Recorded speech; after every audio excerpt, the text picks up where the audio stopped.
So, hi everyone. Welcome to a new episode of Carolyn Talks. I'm your host, film critic, and journalist Carolyn. Hi. So, this is the podcast /YouTube channel where I talk to film creators from around the world about their work, the industry, and what inspires them. And so, this is one of my interviews for the 2023 New York Asian Film Festival.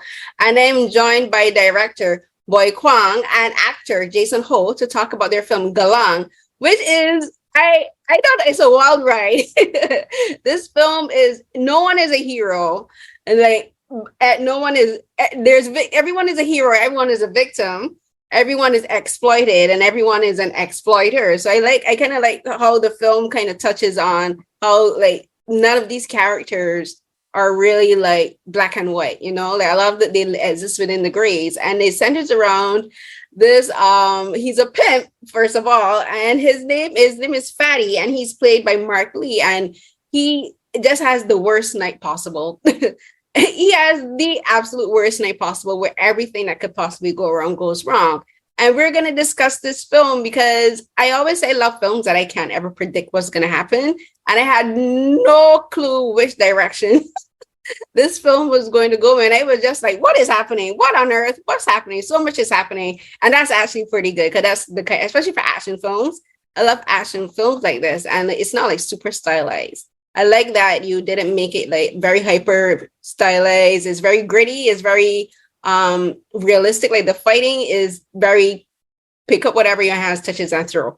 So, which is actually my personal fight style. So we'll begin first talking about that, Boy. I want to talk first about making this film as gritty as it is, because I think for all of the characters, they encompass that whole visual look of the film. Gritty and very realistic. And there's nothing polished about any of them. So talk about the aspect of the film first and why you chose that particular style of filming.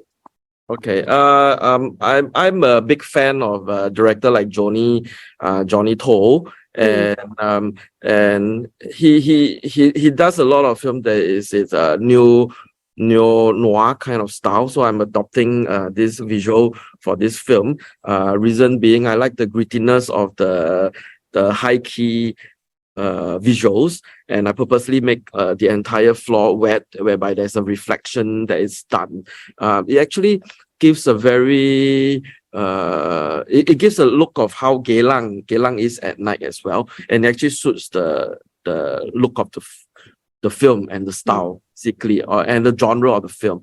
So that's the reason why I adopted this look. And actually, because of budget constraint, we shot in a very small camera using the Sony A7S. So we actually make use of the quality of the camera and the grain of the camera to create this look lah. So this is one of the reasons. Is a conscious effort that from the beginning, when we are doing the storyboarding and the treatment, we had a discussion, and this is the direction that we are going with. Yep. And so yeah, I'm actually really glad that Jason is here, because though your character would be considered a minor character, I think your character is the most surprising because of what happens at the end. I'm just like the one that you never pay attention to is the one that you should always watch out for. Is something I always say, the quietest people are usually the most dangerous. And your character to me is just like, I wouldn't even call him a snake. I call him a mouse, where like mice are very smart and they know how to find their ways out of situations. And one of the things about this film is because I've never been to Singapore, so I've never been to Geylang, but it kind of gave me the sense of a maze, you know, and like all of these characters are like mice running through this maze, like running in circles and trying to get away from whatever it is that's chasing them, or whoever it is that's chasing them.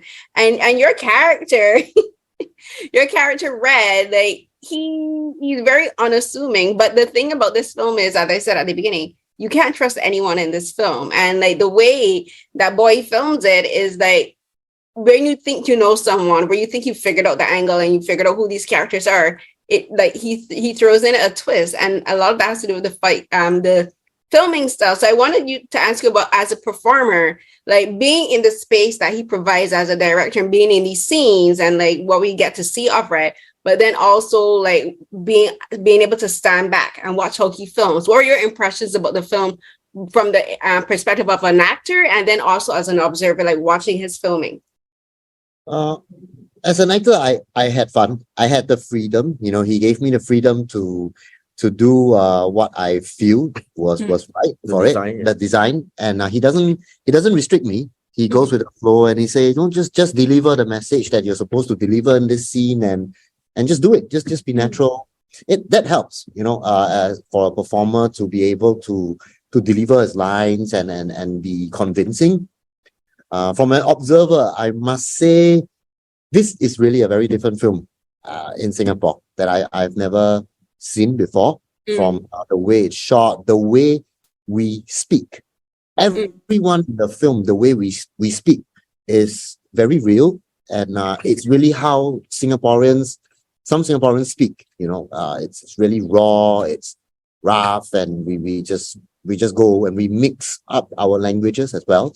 So in that sense, from an observer point of view, I feel that it's a very genuine Singaporean style of life, the way we speak. At least for the language it is. Yeah, because in Singapore, we have a few main races, and every one of us speak like 3-4 languages, and this is exactly how it is in like Singapore on a day-to-day basis. Yes. So I attempt to make it as genuine as possible, because a lot of time when we make film in Singapore, a lot of times, either we make an English film or we make a Mandarin film, but a lot of time we forgot that, hey, this is a Singaporean film, so it should be how it is from Singapore.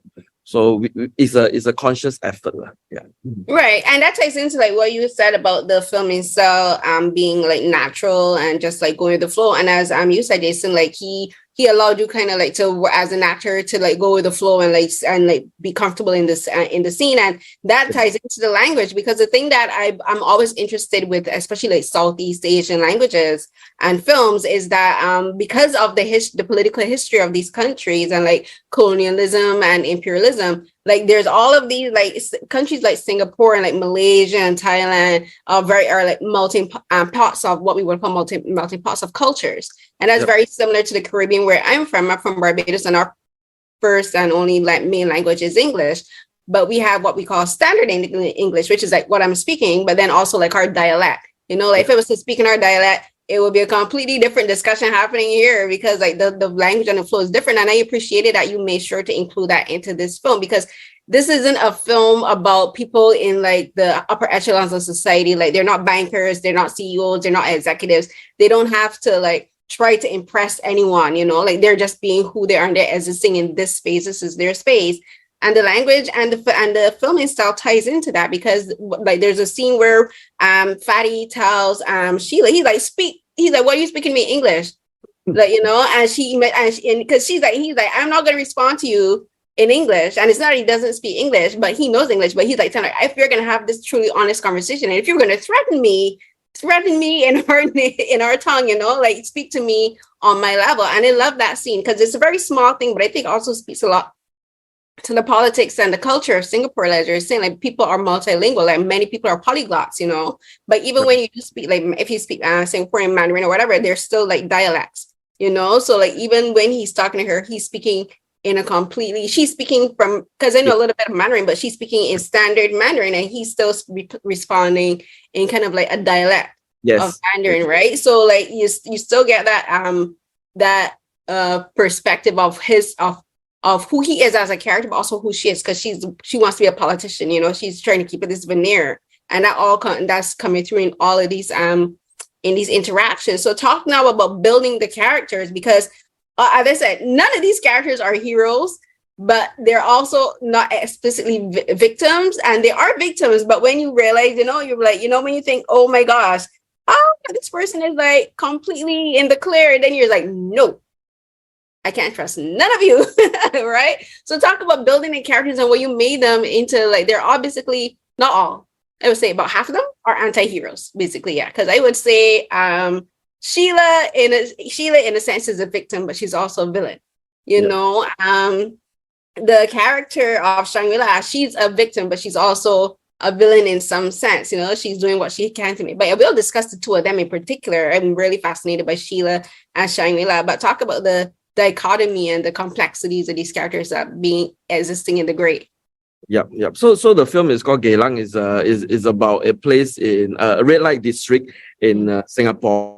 And actually, when in the journey of making the film, I actually went to interview the actual pimp, and actually interviewed the actual prostitute as well. And in fact, even the doctor's character, there's this hospital clinic that actually provide assistance and medical assistance to streetwalkers and illegal immigrants or illegal worker for them. So, and even Celine's character, there's actually a real organization that basically help sex worker. It's called Project X. So all these are actually drawn from real inspiration. And also at the same time, when I was talking to all these even pimps, I realized that they all are like anyone else. It's not a one-dimensional thing. Every one of them have, even myself or you or whoever, there's always a gray area. It's never about yes, right or wrong. When things happen at that night, you are pushed to the edge, you were flipped.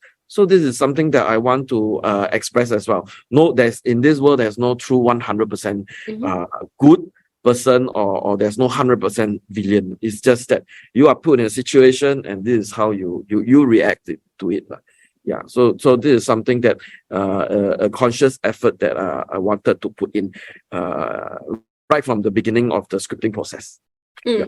And for the character, Red, now talk about the reason why I want to talk about his character is not just because Jason is here, but as I mentioned, he's like they said, I kind of likened him to like a mouse, and he's like the observer of the entire situation. So talk now about, so we have like, no one is ever exactly a hero or villain, but talk about have a character who works as an observer, because he's watching all of these characters basically implode, their lives imploding. He's standing back. And it's always fascinating to me in films where you have a character who is basically like an insert of the audience. They're seeing everything unfold the way we do. So talk about adding a character, because there are people who would say, oh, but this character isn't necessary to the plot because he doesn't really do anything. But at the end, you realize he kind of does tie everything in a complete circle. He adds the moment you realize, wait, so this is all truly interconnected, and he's like the character that ties the bow at the end. I realized, what, he's probably the slickest out of the bunch. He's the one that's going to survive to see another day. So talk about having a character like that. You will live to see another day. I always say the covers live to see another day. I was the winner, right? I was like, yeah, exactly. You made it out unscathed. Yeah. So why? Why? I have to explain why. Oh, okay. So for Jason's character, actually he's an actor that I always use. Even in my earlier film, he's also exactly the same name, called Red. Yeah, and then why he has this character inside. I want to make use of him to show the audiences that even a very, very small character or a small action could actually turn the whole story around. Just like what the whole story want to do, everybody, there is no black and there's no pure whiteness. Yeah, and actually he acts as an eye for the politician, which is actually Celine's husband. So it actually also implied that, hey, in Singapore, although we are a very clean and a very legal society, but actually there's this underbelly world that you are actually fully controlled by the politicians. So it's like Edwin, which is Celine's husband, actually is like a civilian camera who understand and know what is happening the entire night, and he's actually like a spy to him. Yeah. So it's like I'm trying to intertwine different character with each individual, and in this one whole night, what can go wrong will go wrong. Yeah, and he actually summarized the entire film. Yeah. Right, and we're like talking about what can go wrong will go wrong. Everything starts out with Fatty, and when at the beginning, I remember I was thinking, okay, the synopsis said it has to do with this girl going missing, and he has to find this girl, and then I was like, where's this gonna happen? Because it starts out with this situation with like a loan shark. And it just escalates from there. And then again, this is one. I think this script is actually very complex, because there's scripts like this where every single action leads to another reaction. Like everything is a domino effect. Like every single thing, every single decision that each of these characters make ends up being interconnected to another decision that another character makes, like there's nothing that they do that's not completely related to someone else. And in talking about everything that can go wrong, will go wrong, like Fatty, like I said, he's a pimp, and like usually he's the kind of character who'd be like, I'm not supposed to feel any kind of sympathy for someone like that, because he exploits women, like he's using these women's desperation to make money for himself, and he himself is, but then you see that he takes care of his father who has dementia. So like that's adding an element of humanity to him, and you realize, okay, so maybe he's exploiting these girls because he has to look after his father. And it's not that it's an excuse, but it's you're seeing like the reasoning for why he does the things that he does, And then there is the character of Shangri-La. She's a victim. She's being exploited by Fatty and by the men who come to her. And then there's this doctor who just like is completely insane. I'm like, sir, like, what are you doing? And like when he entered the scene, it kind of made me think of how there are these mostly, and they're usually men, like they will target sex workers, they'll target female sex workers, and they'll take out whatever issues they have on society on these sex workers. But I'd be like, you bypass the men to get to the women, like, and I'm just like, this is another example of that. It's like, if you have a problem with sex working, why you don't attack the men who exploit these women? Why you don't attack the pimps? Why are you attacking the women? So talk about that aspect of adding the beginning the story, discussing about the pimp as well as the prostitute, and how and why those two, and why these particular characters in particular. Okay. For the character Fatty, actually is loosely based on my own experience. My dad has Alzheimer's disease, so I actually built that into his character. And at the same time, as I mentioned, we were doing a lot of research, speaking to a lot of pimps. Actually, the pimps in Singapore do take good care of their girls, actually. In fact, like every month they will buy them dinner, or when there's like Chinese New Year or Lunar New Year, they will have a gathering. So it's actually like still a very humane relationship between the pimp and Shangri-La. So I think I'm also trying to express an authenticness as well to the audiences. Not that, if you are pimp means you are ruthless and you are fully exploiting. Some pimps also have their principles. And also like Shangri-La, why she come here to become a sex worker? It's not because she wants to or she choose to, but circumstances cause her to have to be a sex worker because the father is sick. And this is also based on research, and it's actually quite common. And most of the prostitute in Singapore comes from around the region. And after speaking to them, that's the most of the case that they face. And also like Dr. Sun. Dr. Sun in the story was actually trying to save his daughter. So how his connection with Shangri-La is because the blood and matches. So it's all intertwined and all interrelated within that night. And then, as you have seen the film, Shangri-La has made use of Jie, which is the illegal seller, and then the whole thing get revealed. So it's like a film that has many layers, and you got to watch until probably close to the end to realize that, hey, this is what is happening. Exactly. Nothing is as it seems. So now you just ended off talking about Shangri-La. So the thing is, I really want to talk about Shangri-La and Celine, because these are two women where they have so much in common, but their end goals are completely different. So like both of these women have very traumatic experiences. They've both been exploited physically and sexually by the men in their lives. And when you think like, okay, they're about to get away, they can't. But then you realize that even Celine has her own ulterior motives. Because she has, like you mentioned, the project, which is the Project X in Singapore. Like her project is called the Angel Project, and she's like looking after like sex workers, and you're thinking, oh, she has this connection with Shangri-La because of this, like she wants to protect her. Then you realize, wait, no, not exactly, So like again, nothing is as it seems. But then Shangri-La, also being a victim, she also has power.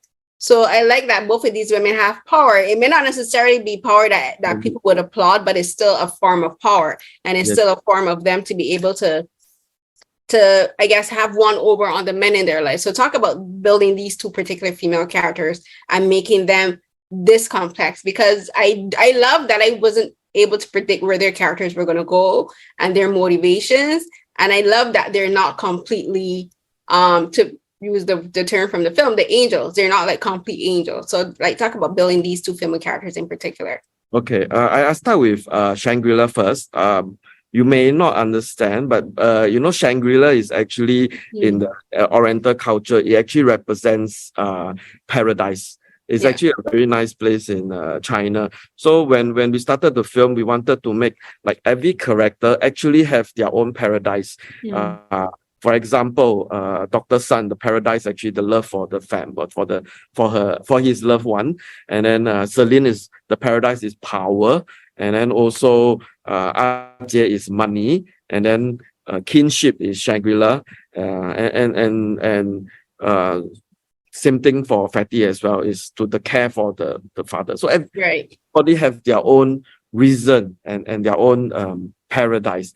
So these two female characters actually plays a very important role in the film, because they actually depict the weakest and the strongest spectrum of this world in Geylang especially. By the end of the day, actually, when you look at the film, the character actually flipped, and the one that's the weaker actually was the one who plot the entire thing, and the one that was the strongest is being taken as a victim. So it's a deliberate effort to try to switch the role in the film. Yeah, but in talking about power, the thing is, people like using Celine as an example. A lot of people think that in power comes freedom, but to me, power is a way that you can confine yourself, because there's like the old raps on more money, more power, and like if you don't have the connections to handle the power can consume you. And I see Celine as an example of that. She thinks that she's gaining so much power in betraying character, in betraying people like Shangri-La and like any other person that she would have betrayed, but she's kind of locked herself in a cage. She's like in order to maintain this power, she's putting herself in a situation where she knows that she has no power, so it's just a facade, and that's the thing about this world where we aspire so much for power. Like power is a facade. Like true power doesn't really come in oppressing other people. Like if you have to oppress people to feel tall, you don't have real power. There's no meaning in it. And so for you, John, I want to talk now from your perspective as a performer of power, because as an actor, you have to be able to control the character that you're playing. You can't let the character control you. You can't let the character consume you. So like not just for this film, but just as an actor in general, talk about your perspective on power in society, but as well as a performer, because you have to command, as an actor, you have to make sure you command the space that you're in and that you command the character that you're playing. Well, I'm not a super experienced actor. This is only my third film. It's okay. Yeah, so it's the third one, and a couple of other small projects. I think it is more of like how you are able to control yourself and also to feel the character, right? I mean, there are days where I get certain projects that I don't feel like I feel it, and then if that happens, then it's hard for me to convey. So as long as you are able to feel it, then I think I can control it. And it's also about balancing how much a director wants and how much you can give. I can give, and how much I feel this is what is right for that character. It's a lot of thinking process, and it also comes from a lot of experience. I like looking at people wherever I go, and I observe people and observe small little body language, a little actions that they do, the way they speak, the way they stand. And these are things over the years I've experienced, I've seen, that I use and apply in my approach to my acting. I don't have a one way of doing it or a professional way of doing it, but it's just based, most of them are based on what I've experienced, what I've seen, and then I try to mix and match on my own with my own approach. Yeah. So my style is more like a conversational, and we actually discuss the character. If you're talking about whether he has to manage my power and I have to tell him, no, you got to do this. I'm not the current director. I like to convince the actor, and I like to listen to what the actor like or what the actor feel, and then in the end we find a center point. Only that way I feel that you can give the most genuine performance. Yeah, so like how I work with the rest of actor is all the same. I do like a one-to-one workshop. We discuss about the character, and even have a writer on during the production to say, hey, no, we might do some tweaks here and there because there's some style that the actors want to put in. Yeah. So basically this is how I work with different actors. Only when the actors believe in the character that the actor can perform in that way. Yeah. There's no power play about this. Yeah. I think we have time for one more question and I'm going to take it. Okay. So we talked about power and I talked a bit about these characters like not knowing the true consequences of power. Now on the opposite side of power is limitations. And I want to ask you in particular, Boi, about this film. This film is extremely violent, but what I didn't notice is that it's not gratuitous. Whereas, like, for instance, when someone is being harmed or being killed or whatever, the camera doesn't linger on those kind of sequences, like it's not about showing the violence itself, like the violence is implied, like we don't need to see someone's head literally get visually smashed in to get the idea that is happening. And I am a huge fan of like action films, especially like Hong Kong action, like Taiwanese action and Chinese action. Like they can get very graphic. And like this film is, I would say, is graphic, but it's not gratuitous. So like gratuitous to me is where like it just goes over the line. And I'm just like, you're just like being, this is just ridiculous now, and it stops being enjoyable for me. But your film wasn't like that. So so the reason I mention it is because I want to ask you now, as a director, when you're directing a film like this that has so much action and so much violence, how do you know when it's time to pull back and like the limits of the action that you want to show, the limits of the violence, and you say, you know what, this is as far as I'm willing to take it? Yeah. Okay. So for me, how I process when I edit a film, I will edit everything as per script, and then after that we will organize a lot of focus group for the 5th or the 6th edit. And I always believe that as a director, or the creator or the editor, a lot of time we are so indulged in the story that we kept very blind. And I make a very conscious effort that, hey, this film, when I make the film, I am making a film for an audience. So the audience got to also understand that, hey, it is okay or enough or not too much. At the same time, I also doesn't want the violence at the back to be overwhelming that actually make the film lose its original essence at the beginning. So it's actually a lot of exploration, modification, understanding, focus group to find a balance. Yeah, in the earlier cuts, I mean, when I was doing it, my stunt director was definitely saying, not enough, I got to have it more violent and everything. I did have an earlier more violent cut, but as I evaluate the project as a whole, I realized that, hey, maybe this violent take away the essence of the film. So through that, we have to moderate it. Yeah. It's very violent, but I think like the violence, it kind of like plays a part in the story in itself, because like this is a very gritty setting. This is a very gritty part of the city, and like these people are living lives on the edges of the margins of society. They're outcasts, so what you would consider social outcasts. So like they're not gonna sit to debate. Like it's action first and possibly maybe ask questions later. Okay. So I appreciate that we got to like all the characters coming like that. Yeah. Thank you for your time. I think we got to go already. Yeah, I took it right to the edge. Thank you so much for talking with me today. Enjoy speaking to both of you. Thank you so much. Thank you too. Thank you. Thank you. Bye. Have a good day. Same to you. Bye. So everyone, that was another episode of Carolyn Talks, and today I was joined by Singaporean director Boi Kwong and actor Jason Ho to discuss their film Geylang, which is a gritty action drama with a little bit of hints of like comedy, but it's not like ha comedy. It's more situational comedy, like things that happen. You just say, what is happening? But I actually really enjoyed this film. It may not be for everyone, but that's okay. I personally liked it. And as I said at the beginning, this was a platformed in the 2023 New York Asian Film Festival. So you can find more about the film on the website. That's NYAFF.org. And you can find this is the audio for the podcast, of course. So you'll find the video and you'll find the video for this interview and other interviews for New York Asian Film Festival, as well as other film festivals and interviews I've been doing, like for those for AFCA, the African American Film Critics Association, on my YouTube channel. That's youtube.com/Carolyn_Hines, HINDS. You can also find links on my Twitter and Instagram page. That's @CarryCNH12. And on my R3 page, that's AUTHROLY.com/Carolyn Hines, CAROLYNHINDS.